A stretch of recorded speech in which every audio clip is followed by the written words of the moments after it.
तुम्हारे लिए कोई लड़की देखें? इमामा ने उमैर से उस सुबह नाश्ते की टेबल पर कहा था। वो उनके पास चंद दिनों के लिए पाकिस्तान आया हुआ था। ये उसकी रूटीन में शामिल था। बिना बताए कुछ दिनों के लिए इमामा और सिकंदर उस्मान से मिलने आ जाना। अपनी जिंदगी और बिजनेस की बेपनाह मसरूफियत में भी वो कभी ये नहीं भूलता था। सिर्फ एक लड़की? उमैर ने बड़ी संजीदगी से इमामा से कहा, जो उसकी प्लेट में कुछ और ऑमलेट डाल रही थी। वो पिछले कुछ अरसा से हर बार उसके पाकिस्तान आने पर उसे शादी के हवाले से कुछ न कुछ कहती रहती थी। वो हंसकर एक कान से सुनकर दूसरे कान से निकाल देता था। मैं सीरियस हूँ, मजाक के मूड में नहीं हूँ। इमामा ने उसे घूरा था। बाकी तीनों में से हर एक आजाद फिर रहा, तो मैंने क्या गुनाह किया? मैंने उससे कहा था। जिब्राइल के पास अभी शादी के लिए वक्त नहीं। इनायत की तो रेसिडेंसी मुकम्मल होती ही कर दूंगी। रईसा और तुम्हारे लिए अब तलाश शुरू करती हूँ। इमामा ने अपने लिए कप पे चाय डालते हुए कहा। You should do something more productive. मैंने उसे छेड़ा। मसलन? उसने जवाबन बड़ी संजीदगी से उससे पूछा। ढूंढता हूँ आपके लिए कोई प्रोडक्टिव काम। मैंने ऑमलेट का आखिरी टुकड़ा मुंह में डालते हुए कहा।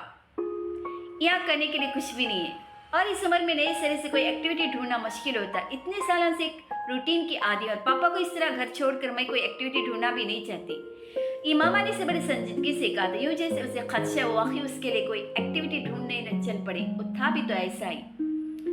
मैंने इमामा को बड़े प्यार से देखा। वहाँ इस्लामाबाद के घर में इतनी मुंतखब करदा गोशा नशीनी की जिंदगी गुजारते हुए भी वो उन सब की जिंदगी का महूर थे। मैंने जिस साल बचपन में यहाँ सालार और जिब्रेल के अदम मौजूदगी में इमामा के साथ गुजारे थे, उन दोनों को बहुत करीब ले आए थे। वो उससे पहले अपने हर दुख सुख की बात जिब्रेल से करने की आदत थी, अब हुमैन से करने लगी थी। उसने इमामा की बात सुने और मानने की आदत उन्हीं सालों में सीखी थी। मम्मी, आपने फैमिली के लिए सबसे ज्यादा कुर्बानियां दी हैं। मैंने एकदम पता नहीं किस जहनी रूम में उससे कहा था। वो उसकी बात पर चाय का सिप लेते लेते मुस्कुरा दी थी। हमेशा औरत ही रहती है हुमैन, मैंने कोई अलग काम नहीं किया। उसने बड़ी लापरवाही से हुमैन से कहा था।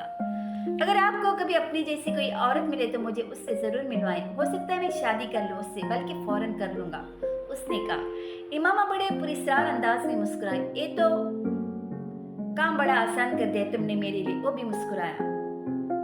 तुम्हारे साथ चलना और जिंदगी गुजारनी भी बहुत मुश्किल होगा हुमैन। तुम भी काम के मामले में अपने बाबा जैसे हो, वर्कहॉलिक, जो काम सामने पर सब कुछ भूल बैठे। इमामा ने उससे कहा था। बाबा से मुआवजा न करे मेरा, उनकी और मेरे स्पीड में बहुत फर्क है। वो खुशदिली से हंसा था।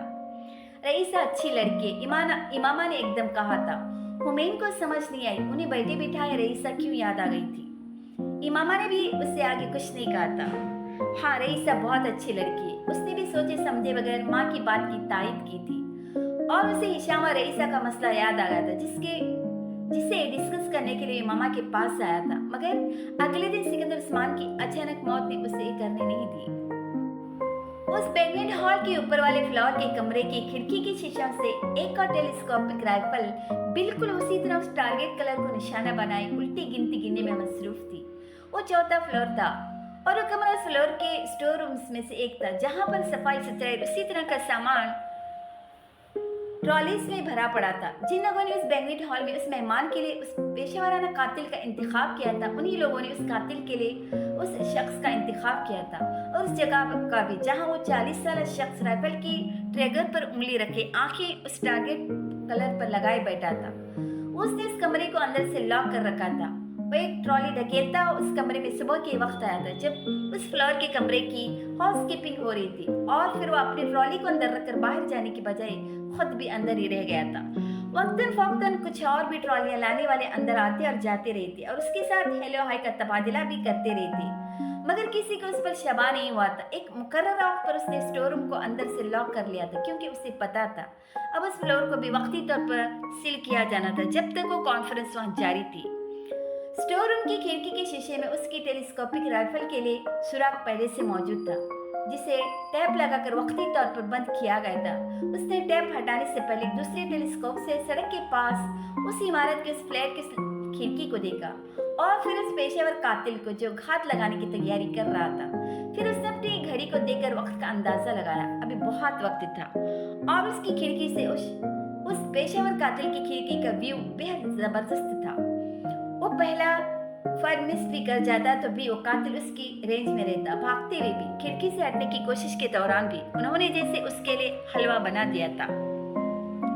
उसे यकीन था उस खिड़की में घात लगाने के बाद उस पेशेवर कातिल ने उस होटल के ऊपर नीचे की हर फ्लोर की खिड़कियों को अपनी टेलीस्कोपिक राइफल से एक बार से खोजा होगा। कहीं कोई गैर मामूली हरकत या शख्स को ट्रेस करने की कोशिश की होगी। वो टेलीस्कोपिक राइफल खिड़की के शीशे से लगाकर बैठता, खुद उसकी नज़र में ना आता, तब भी उसकी राइफल की नाल उसकी नज़र में आ जाती। इसलिए आखिरी मिनटों तक वो खिड़की के पास नहीं गया था। उसे उस पेशेवर कातिल पर एक पहला और आखिरी कारगर शूट फायर करने के लिए घंटों चाहिए भी नहीं था। वो बेहद क्लोज रेंज में था और अब बिल्कुल आखिरी मिनटों में उसने मिलाकर राइफल को उस सुराख में टिकाया था। उसे उस पेशेवर कातिल को सख्त मारना था जब वो फायर कर चुका होता। उस मेहमान को सिर्फ मारना जरूरी नहीं था, बल्कि उस साजिश के सारे सबूत मिटाए जाने भी जरूरी थे। घड़ी की सुइयां जैसी भागती जा रही थी, टिक टिक टिक करती उंगलियां दो ट्रैकर पर अपना दबाव बढ़ा रही थी। हुमैन सिकंदर से हिशाम ज्यादा मुतासिर था या मरूब, उसे कभी अंदाजा नहीं हुआ था, मगर वो उससे जेलस था। उसके बारे में उसे शबा नहीं था।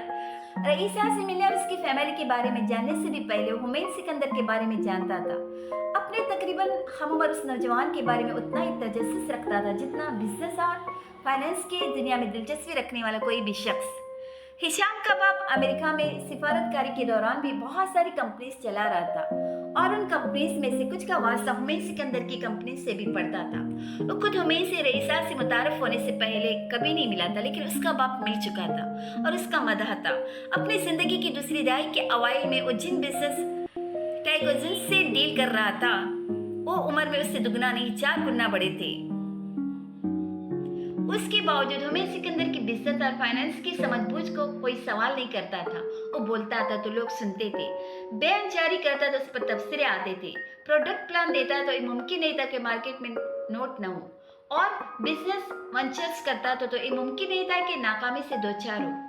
और उस हुमैन सिकंदर से मुतासिर होने वालों में एक हिशाम भी था, मुतासिर भी मरऊब भी, लेकिन उससे रकाबत का जज्बा उसने रईसा की वजह से रखना शुरू किया। वो लड़की जिस पर हिशाम जान छिड़कता था, वो सिर्फ एक शख्स पर अंधा एतमाद करती थी, सिर्फ एक शख्स का हवाला बार बार देती थी, और बदकिस्मती से वो शख्स वो था जिसे हिशाम पहले मरऊब था। फिर रकाबत के अलावा कोई और जज्बा हिशाम अपने दिल में महसूस कर ही नहीं सकता था। ये जानने के बावजूद कि रईसा उसे सिर्फ एक दोस्त और भाई समझती थी, और ये जानने के बावजूद कि हुमैन के भी रईसा के लिए एहसासात ऐसे ही थे। और रईसा से मुतारफ होने के बाद हुमैन से चंद बार सरसरी तौर पर मिल चुका था, मगर ये पहला मौका था जब वो उससे तन्हा मिलने जा रहा था, और वो भी उसके घर पर। वो बहरीन का वली अहद न होता तो उस शख्स से मिलने के लिए जाते हुए बेहद एहसास से कमतरी का शिकार हो रहा होता। हुमैन सिकंदर की कामयाबी और ज़हानत किसी को भी उस एहसास से दो चार कर सकती थी। न्यूयॉर्क के एक महंगे तरीन इलाके में एक 57 मंजिला इमारत की छत पर बने उस पेंट हाउस में हुमैन सिकंदर ने बेहद गर्म जोशी से उसका इस्तकबाल किया था। उसके साथ अफसाई की तरह रहने वाली बॉडीगार्ड्स उस इमारत के अंदर नहीं आ सकते थे, क्योंकि एंट्रेंस पर विजिटर्स में सिर्फ हिशाम का नाम था, वली अहद या शाही खानदान के इल्काबात के बगैर। उन चंद महीनों में पहली बार हिज रॉयल हाइनेस सिर्फ हिशाम बिन सबा के तौर पर पुकारे गए थे। उसे बुरा नहीं लगा, सिर्फ अजीब लगा। और नाम उसके पेंट हाउस के दरवाजे पर अंदर दाखिले के वक्त हुमैन ने और भी छोटा कर दिया था। मुझे खुशी है कि तुम बिल्कुल वक्त पर आए हो हिशाम, उसने मुसाफा करते हुए एक सियाह ट्राउजर और सफेद टी शर्ट में मलबूस हुमैन सिकंदर ने कहा था। वो इतवार का एक दिन था और वो लंच के बाद मिल रही थी। वो दुनिया के अमीर तरीन नौजवानों में से एक के घर पर था, और हिशाम का ख्याल था उस पेंट हाउस में भी वही सब लवाजिमात होंगे जो अपने खानदानी मुखलात और अपने सोशल सर्कल में देखता आया था। पर तयश रिहाइशगाह जहाँ पर दुनिया की हर आसाइश होगी, हर तरह के लवाजिमात के साथ बेहतरीन इंटीरियर फर्नीचर, शो पीसेस, बार से दुनिया की बेहतरीन से बेहतरीन शराब। उसका ख्याल था न्यूयॉर्क के उस महंगे तरीन इलाके में उस पेंट हाउस में हुमैन सिकंदर एक दुनियाई जन्नत बसार की होगी, क्योंकि हिशाम ऐसी जन्नतें देखता आया था। हुमैन सिकंदर के उस पेंट हाउस में कुछ भी नहीं था, बहुत मुख्तसर, तकरीबन न होने के बराबर फर्नीचर, दीवारों पर चंद कैलीग्राफी के शाहकार, और किचन काउंटर पर एक रहल में खुला कुरान पाक जिसके करीब पानी का एक गिलास और कॉफी का एक मग था। हिशाम बिन सबा अजीब हैबत में आया था, उस शख्स के जिससे वो मिल रहा था, जिसे बिजनेस और फाइनेंस की दुनिया का गुरु नहीं जिन माना जाता था, और जिसके करोड़ों रुपए के उस पेंट हाउस में दिखावे के लिए भी रखी जाने वाली चीज कुरान पाक था। वो सालार सिकंदर का खानवेदा था। ये मेरे दादा का दिया हुआ कुरान पाक है, इसे हमेशा साथ रखता हूँ मैं। घर पर था, फुर्सत भी तो तुम्हारे आने से पहले पढ़ रहा था। हुम्मी ने रेल पर रखी कुरान पाक को बंद करते हुए कहा, बैठो। वो अब हिशाम से कह रहा था। उसको उस काउंटर के करीब पड़े किचन स्टोल्स के बजाय लॉन्च में पड़े सोफों की तरफ इशारा करते हुए। वो पूरा पेंट हाउस उस वक्त धूप से चमक रहा था। सफेद इंटीरियर में ग्लास से छिन छिन कर आती हुई रोशनी की किरणें उन सोफों तक भी आ रही थी जिन पर अब वो बैठे हुए थे। हिशाम इन सवा शाही महल के तख्त पर बैठकर आया था, मगर उसके सामने सोफे पर टांग रखकर बैठते हुए शख्स के जैसा तुराक उसने कभी नहीं देखा था। बात का आगाज मुश्किल तरीन था और बात का आगाज हुम्मे ने किया था, उसे चाय कॉफी के ऑफर के साथ। कॉफी उसने जवाबन ऑफर कबूल करते हुए कहा। हुम्मे उठकर अब सामने किचन एरिया में काफी मेकर से काफी बनाने लगा। रईसा से तुम्हारा बहुत जिक्र सुना है मैंने और हमेशा। अच्छा, वो कॉफी बनाते उससे कह रहा था। मैंने भी। हिशाम कहे बगैर नहीं रह सका। हुम्मे कॉफी उड़ेलते मुस्कुराया। उसने कहा, आई एम नॉट सरप्राइज्ड। वो कॉफी के 2 मग और कुकीज की प्लेट एक ट्रे में रखे वापस आकर बैठ गया था।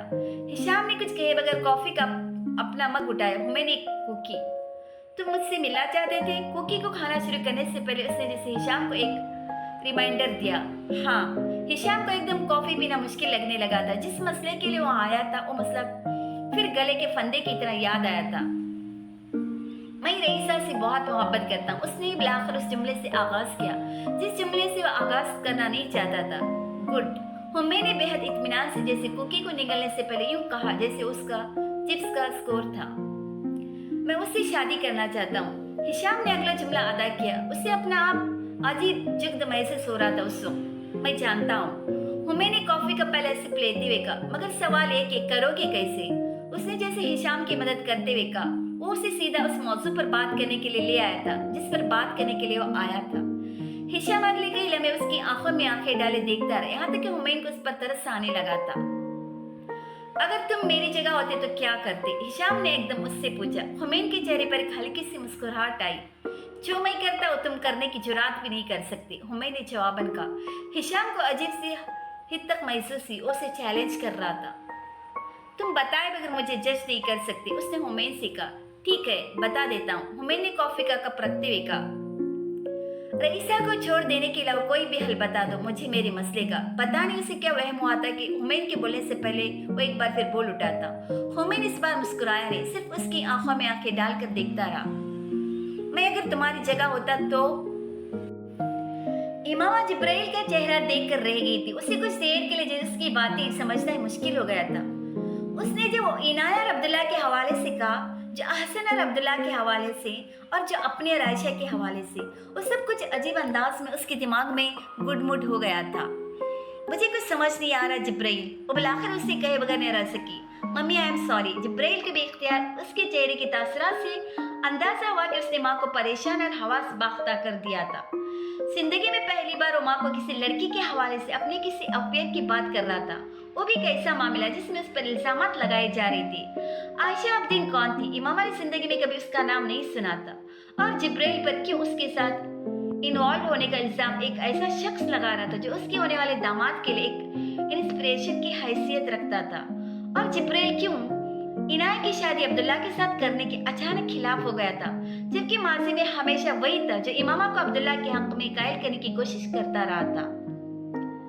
मैं ये सब आपसे शेयर नहीं करना चाहता था, लेकिन अब इसके अलावा कोई हल समझ में नहीं आ रहा मुझे। वो शर्मिंदा ज्यादा था या परेशान, अंदाजा लगाना मुश्किल था, लेकिन उस सब में इनाया और अब्दुल्ला का क्या कसूर है? मम्मी, अगर उस शख्स के जेरे असर है तो बीवी के साथ रवैये के लिहाज से भी होगा। जो कुछ मैंने आसन साथ को आयशा के साथ करते देखा है वो मैं अपनी बहन के साथ होते नहीं देख सकता। जिब्राइल ने गैर मबहम लहजे में कहा। तुमने इनाया से बात की है? इमामा ने बेहद तशवीश से उससे पूछा। हाँ, मैंने की है, और वो बहुत अपसेट हुए, लेकिन उसने कुछ भी नहीं कहा। मैं नहीं जानता वो क्या सोच रही, जिब्राइल कह रहा था। इमामा उसका चेहरा देख रही थी। उसने जिब्राइल को कभी इस तरह परेशान और इस तरह के किसी मामले पर स्टैंड लेते नहीं देखा था। इतने महीने से आयशा अब्दीन का मसला चल रहा है, तुमने पहले कभी मुझे इसके बारे में क्यों नहीं बताया? वो पूछे बगैर नहीं रह सकी। और बेसंगीन इल्जामात थे जो जिब्राइल पर किसी ने लगाए थे, और अपनी औलाद पर अंधा एतमाद होने के बावजूद इमामा हिल कर रह गई थी। जिंदगी में पहली बार उसे अपनी औलाद के हवाले से ऐसी किसी बात को सुनना पड़ रहा था, वो भी जिब्राइल के बारे में। हुम्मे के हवाले से कोई बात वो सुनती तो शायद फिर भी उसके लिए गैर मुतवक्का न होती। वो हमें से कुछ भी तवक्का कर सकती थी, लेकिन जिब्राइल बताने के लिए कोई बात थी ही नहीं मम्मी। जिब्राइल ने जैसे सफाई देने की कोशिश की। एक दोस्त की बहन है वो, दोस्त ने उसकी मदद करने के लिए कहा और मैं इसलिए कंसिडरेट था क्योंकि मुझे लगा ऑपरेशन में कुछ गलती हुई डॉक्टर वीजल से, अगरचे उसमें मेरा कसूर नहीं था। फिर भी मैं उससे हमदर्दी रख रहा था। मुझे थोड़ी पता था कि साइको आकर हम को मुझे अपनी एक्स वाइफ के साथ इन्वॉल्व करने की कोशिश करेगा। वो कहता जा रहा था। दैट मैन इज जिब्राइल कहते कहते रुक गए, यूं जैसे उसके पास हसन साहब को बयान करने के लिए लफ्ज ही न रहे हों। तुम्हारे पापा से बात करनी होगी, हमें इतना बड़ा फैसला हम खुद नहीं कर सकते, इमामा ने इसकी बात खत्म होने के बाद कहा। फैसला बड़ा हो या छोटा, मम्मी मैं इनायत के अब्दुल्ला से शादी नहीं होने दूंगा। जिब्राइल ने शायद जिंदगी में पहली बार इमामा से किसी बात पर जिद की थी। किसी दूसरे के जुर्म की सजा हम अब्दुल्ला को तो नहीं दे सकते जिब्राइल, इमामा ने मध्यम आवाज में उसे समझाने की कोशिश की। अब्दुल्ला मेरी जिम्मेदारी नहीं है, इनाया है, मैं रिस्क नहीं ले सकता, न ही आपको लेना चाहिए। वो माँ को जैसे खबरदार कर रहा था और इमामा वाकई परेशान होने लगी थी। तुम्हारे बाबा जो भी फैसला करेंगे वो बेहतर फैसला होगा और तुम ठीक कहते हो, हम इनाया के लिए कोई रिस्क नहीं ले सकते, लेकिन हम अब्दुल्ला की बात सुने बगैर इस तरह उससे कतई ताल्लुक भी नहीं कर सकते। इमामा ने कहा अब्दुल्ला से एक बार बात करनी चाहिए। जिब्राइल कुछ नाखुश होकर उठकर जाने के लिए खड़ा हो गया। वो दरवाजे के करीब पहुंचा जब इमामा ने उसे पुकारा। वो पलटा। एक बात पूरी ईमानदारी से बताना मुझे। वो माँ के सवाल और अंदाज सुनने पर हैरान हुआ। जी, तुम आयशा अब्दीन को पसंद करते हो? जिब्राइल हिल नहीं सका। वो इनाया के कहने पर आयशा अब्दीन से मिलने आया था, यकीनी और बेयकीनी की एक अजीब कैफियत में झूलते हुए। वो इस्लाम से एक बच्चे के तौर पर मुतारफ हुआ था, एक बच्चे के तौर पर मुतासिर। वो एक ऐसे खानदान के जरिए उस मजहब के शहर में आया था जैसे लोग उसने देखे ही नहीं थे। उनकी नरमी, फयाजी और हमदर्दी ने एरिक का वजूद ने दिल अपनी मुट्ठी में किया था और इतने सालों में इस्लाम की उसी रोशन ख्याली, उसी फयाजी और नरमी को ही आइडियलाइज करता रहा था। और अब वो अपने मेंटर के बारे में ऐसी बातें सुन रहा था जो उसके लिए नाकाबिल यकीन थी। उसने इनाया की जुबान से न सुनी होती तो उन्हें झूठ के परिंदे के अलावा और कुछ भी नहीं समझता।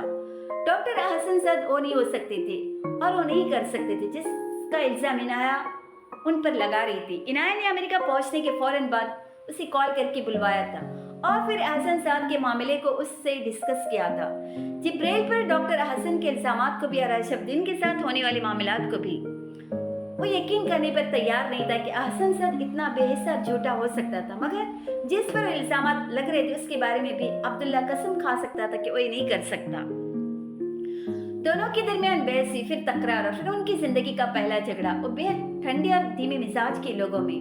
मैं यकीन नहीं कर सकता, मैं यकीन नहीं कर सकता। डॉक्टर हसन साहब अमली मुसलमान है, नमाज की इमामत करवाते हैं, वो अपनी बीवी के साथ एक सलूक करेंगे ऐसा और बगैर वजह के मैं मान नहीं सकता, मैं मान ही नहीं सकता। वो उसके अलावा कुछ कहता भी तो क्या कहता। तो जाओ तो फिर आयशा से मिल लो और खुद पूछ लो कि क्या हुआ था उसके साथ, लेकिन मेरा भाई झूठ नहीं बोल सकता, इनाया ने भी जवाबन बेद खफके से कहा था। मुलाकात का इख्तिताम बेतलक नोट पर हुआ था और उस वक्त पहली बार इनाया को एहसास हुआ कि जिब्राइल के खदशात बेजा नहीं थे। अब्दुल्ला अगर हद तक हसन साहब से मुतासिर था तो उन दोनों के ताल्लुक में यह से बहुत जल्द रंग दिखाने लगता। वो अब्दुल्ला से मिलकर बहुत डिस्टर्ब होकर आई थी। वो मुसीबत जो किसी और के घर में थी उनकी जिंदगी में ऐसे आई थी कि उन्हें अंदाजा भी नहीं हुआ था। अब्दुल्ला ने उससे मिलने के बाद उसे कॉल नहीं की थी, उसने जिब्राइल को कॉल की थी, एक बेहद शिकायती कॉल, ये पूछने के लिए कि हसन सर के हवाले से ये सब क्यों कह रहा था। क्या वो नहीं जानता था हसन कितना अच्छा इंसान और मुसलमान था। वो बहुत देर जिब्राइल की बात सुने बगैर बेहद जज्बाती अंदाज में बोलता ही चला गया था। जिब्राइल सुनता रहा था। वो उसकी जिंदगी के मुश्किल तरीन लम्हात में से एक था। एक नौ मुस्लिम को बताना कि उसके सामने जो सबसे ज्यादा अमली मुसलमान था वो अच्छा इंसान साबित नहीं हुआ था। वो अब्दुल्ला का दिल मुसलमानों से नहीं उठाना चाहता था, खास तौर पर उन मुसलमानों से जो तबलीग का काम कर रहे थे। वो एक हाफिज कुरान होकर एक दूसरे हाफिज कुरान के बारे में एक नौ मुस्लिम को नहीं कहना चाहता था कि वो झूठा था, जालिम था, बहुतान लगाने वाला एक लालची इंसान था। उसके बावजूद कि वो सोम सलात का पाबंद एक मुसलमान था। जिब्राइल सिकंदर का मखमिसा एक बड़ा मखमिसा था, मगर उसकी खामोशी उससे ज्यादा खराबी का बास बनती तो खामोश नहीं रह पाया था। हसन साहब के बारे में जो मैं जानता हूँ और जो मैं कहूँगा तो फिर उससे हर्ट हो गई। तुम फिर उससे हर्ट होगे, इसलिए सबसे बेहतरीन हल ये है कि तुम उस औरत से जाकर मिलो और वो सारे डॉक्यूमेंट्स देखो जो उसके पास है। उसने अब्दुल्ला की बातों के जवाब में उसे कहा था। और अब अब्दुल्ला यहाँ था, आयशा अब्दीन के सामने उसके घर पर। वो जिब्रील के रेफरेंस से आया था। आयशा अब्दीन उससे मिलने से इनकार नहीं कर सकी। वो उस रात ऑन कॉल थी और अब घर से निकलने की तैयारी कर रही थी। जब अब्दुल्ला वहाँ पहुंचा था और वहाँ उसके सामने बैठा उसे बता रहा था कि उसके मंगेतर ने हसन सद के हवाले से कुछ शबहात का इजहार किया था, खास तौर पर आयशा अब्दीन के हवाले से, और उन इल्जामात की तस्दीक या तरदीद के लिए वहाँ आया था। लेकिन ये कहने से पहले उसने आयशा को बताया था कि वह हसन सद को क्या दर्जा देता था और उसकी जिंदगी के पिछले कुछ सालों में उसके लिए एक रोल मॉडल रहे थे। वो जैसे एक भूत लेकर आयशा अब्दीन के पास आया था, जिसे टूटने से बचाने के लिए वो किसी भी हद तक जा सकता था। और गुफ्तगू के शुरू में ही इतनी लंबी तमहीद जैसे एक हिफाजती दीवार थी जो उसे सिर्फ अपने सामने ही नहीं आयशा अब्दीन के सामने भी खड़ी कर दी थी। उसने भी जिब्राइल जैसी खामोशी के साथ उसकी बातें सुनी थी, बेहद तहम्मुल और सुकून के साथ, किसी मुदाखलत या एतराज के बगैर।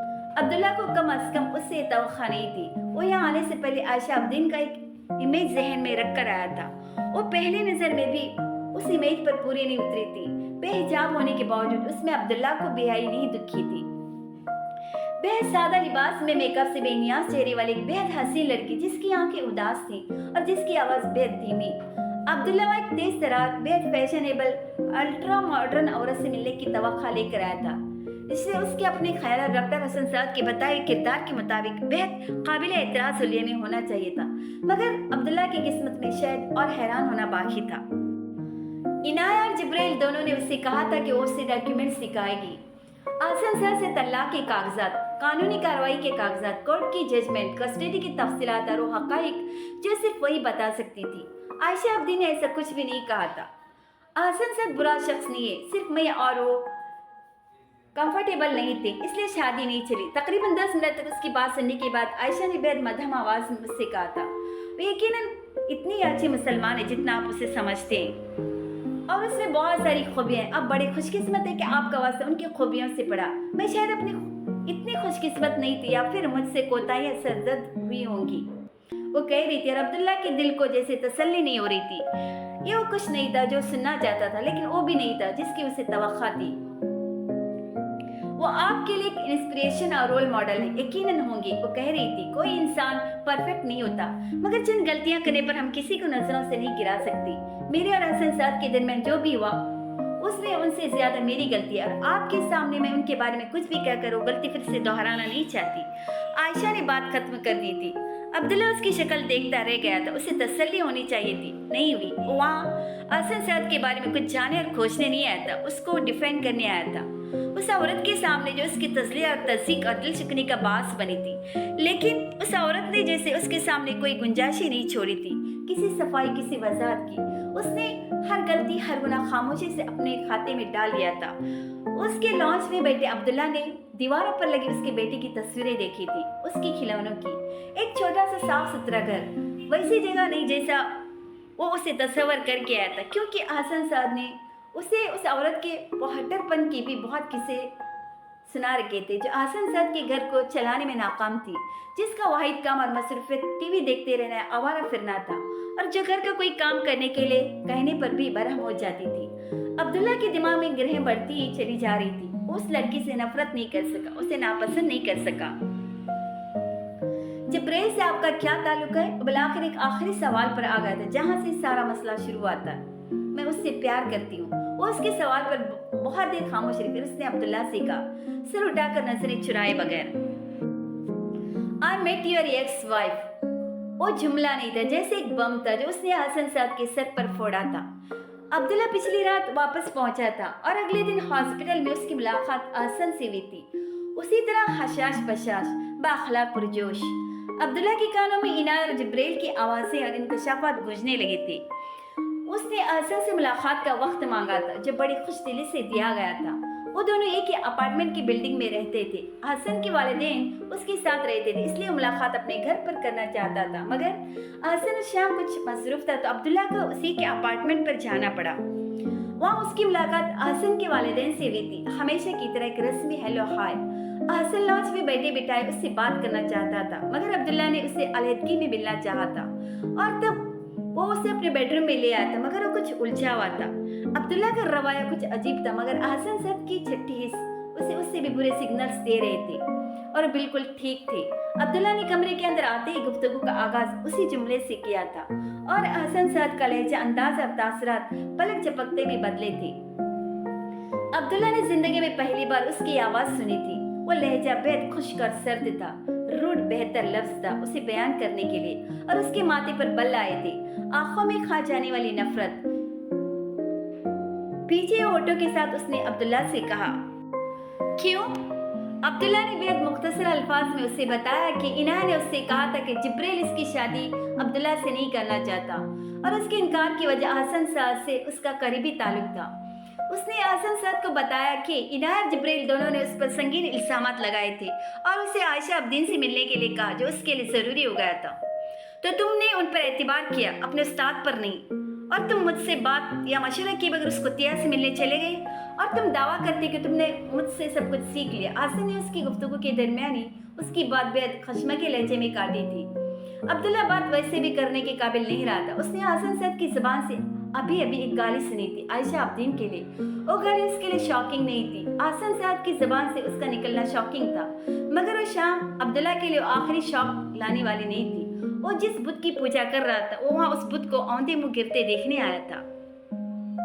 तुम्हें कोई हक नहीं था कि तुम मेरी साबिका बीवी से मिलते, मेरे बारे में इस तरह इन्वेस्टिगेशन करते। तुम उसके पास पहुंचे जिसने तुम्हें मेरे बारे में झूठ पे झूठ बोला होगा। आसन सद के जुमलों में अब आयशा के लिए गालियां इस तरह आ रही थी जैसे वो उसे मुखातिब करने के लिए रोजमर्रा के इलाकाबात थे।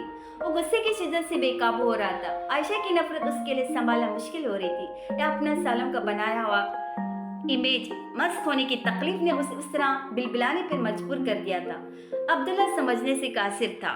वो दिखाने बैठ गई होगी तुम्हारे कोर्ट के कागजात को। एक देखो कोर्ट मेरे शोहर को झूठा कह रही है। कोर्ट ने मुझ पर मारपीट के इल्जामात को माना है। कोर्ट ने अहसन सद को दूसरी शादी करने के लिए उससे धोखाबाज कहा है और इसलिए उस औरत के तलाक के मुतालबे को जायज करार देते उसे तलाक दिलवा दी और बच्चे की कस्टडी भी। वो बोलता ही जा रहा था और अब्दुल्ला साख्त सिर्फ उसे सुन रहा था। वो सारे इंकशाफात जिनको सुनने के लिए जिब्रेल ने उसे आयशा के पास भेजा था, वो इल्जामात वो खुद अहसन सद से सुन रहा था। मैं इस मुल्क के कोर्ट्स को दो टके का नहीं समझता। वो एक काफिरों की अदालतें इस्लाम को क्या समझती होंगी? वो फैसले देती है जो शरिया के खिलाफ है। मेरा मजहब हक देता है मुझे दूसरी शादी का, किसी भी वजह के बगैर। तो कोर्ट कौन रहती मुझे इस अमल पर धोखाबाज कहने वाली? मुझे हक है कि मैं नाफरमान बीवी को मारपीट से राह रास्त पर लाऊं। कोर्ट किस हक के तहत मुझे इससे रोक सकता है? मैं मर्द हूँ, मुझे मेरे दीन या औरत पर बरतरी दिए। कोर्ट कैसे मुझे मजबूर कर सकते कि मैं अपनी बीवी को बराबरी दूं? इन्हीं चीजों की वजह से तो तुम्हारा माशरा तबाह होगा।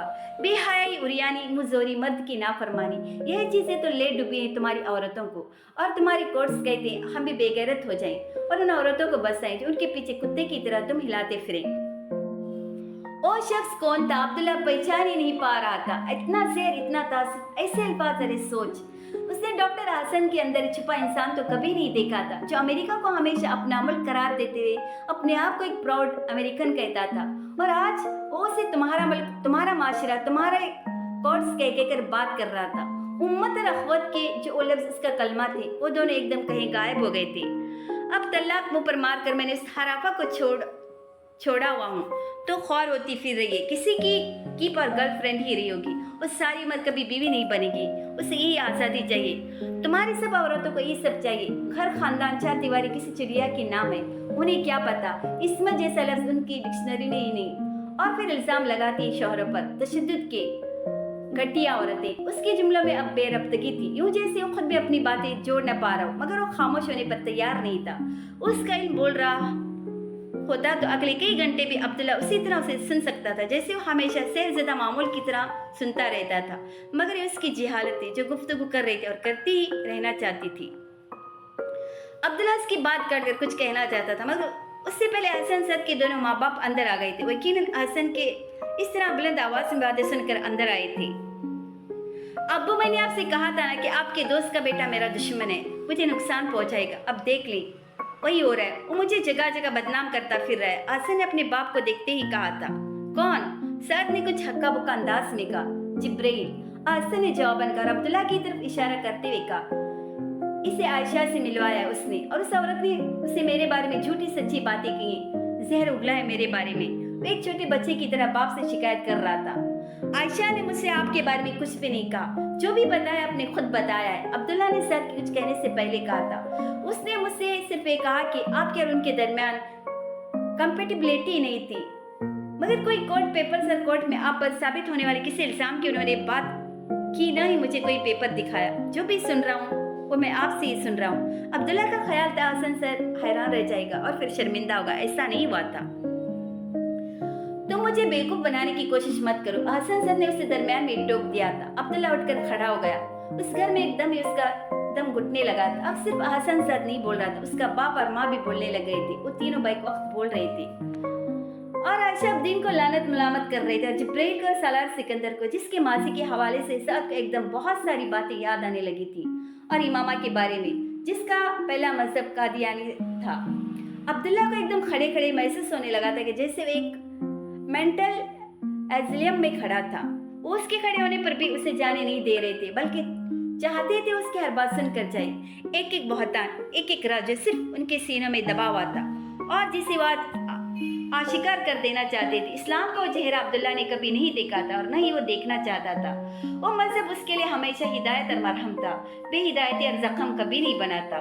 वो वहाँ से भाग जाना चाहता था, कानों में पड़ने वाली आवाज़ों को रोक देना चाहता था, हसन से कहना चाहता था कि वो उसकी कुरान का उस्ताद रहा था। वो बस वही सब बताए उसे, ये सब न सुनाए। Brother Hasan, you disappointed me. Abdullah ने बिलाखिर बहुत देर बाद आवाज़ों के इस तूफान में अपना पहला जुमला का तूफान जैसे चंद लम्हों के लिए रुका।